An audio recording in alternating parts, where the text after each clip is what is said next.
I was just going through a few different personality profile systems, right? Starting with Myers-Briggs. Then I was looking at Mayan astrology, although the Mayans don't really call it astrology, it's just another system for understanding different personality types based on their understanding of cosmology in the world. And then, of course, here on the left is the tarot deck. And one thing I found interesting was that, well, one, I didn't know that the Myers-Briggs personality types correlate with each of the tarot cards. Well, I think it's up to 16 of the tarot cards because in tarot there's about 22. And what's interesting is that, if you look at even astrology as well, right? Astrology is something that either you love it and you understand it, or you really hate it and detest it.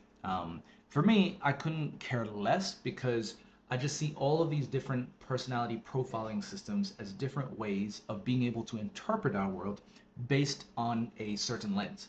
So for me, I look at all of these things and kind of use them together, take the best of each, and then like aggregate. And the fascinating thing is that you can actually use AI to kind of bring all the different systems together and take the best, and get maybe a more accurate answer, quote unquote, right?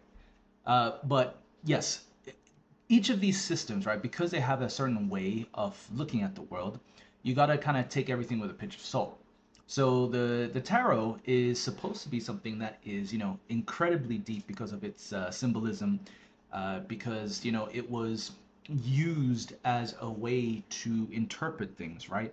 But for most people, it is, this was actually translated into just normal playing cards. So for people who have, used a deck of cards and had been playing with it, you might not have even known that it was actually a way of covering up the tarot.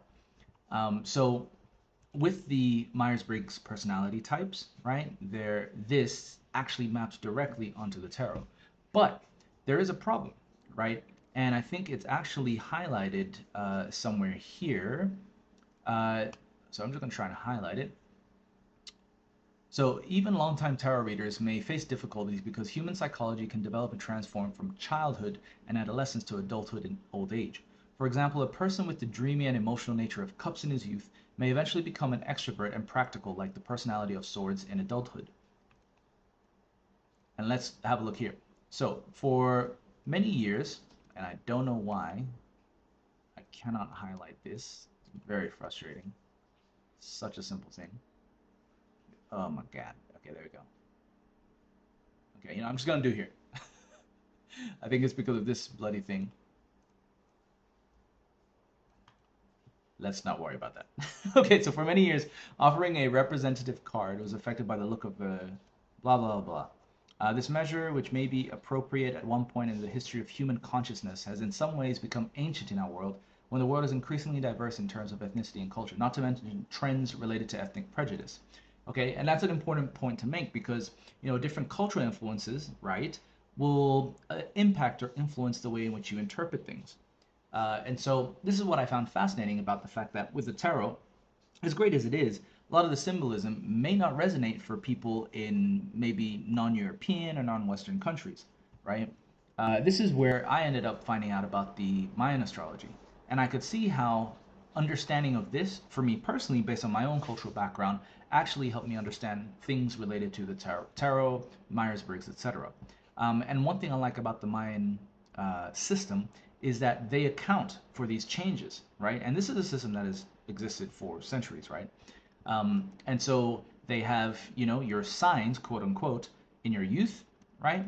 Then they have male, center, female. So they already have three parts under your youth. They also have these lines and dots, which represent, I think, your tone, right? So this is to do with sound. Um, and it explains how these signs are not fixed, right? And they operate just like day and night. So day, just the way that day kind of fades into night and night fades into day, that's what happens with each of these phases over time. So, and it operates in years of 13, right? So for your youth, the peak of, say, for example, the center deer would be at age 13, and then when you get to 26, it's like faded out completely. But by the time you get to 26, Eagle had already started at 13. And so Eagle then becomes fully activated, or its peak, at around 26. And then add another 13 years, and you get to Night, right? This is mature. Now, according to their system, by age 52, this is where essentially that last phase, the mature, ends up becoming what you stick with for the rest of your life, right? And I find that interesting.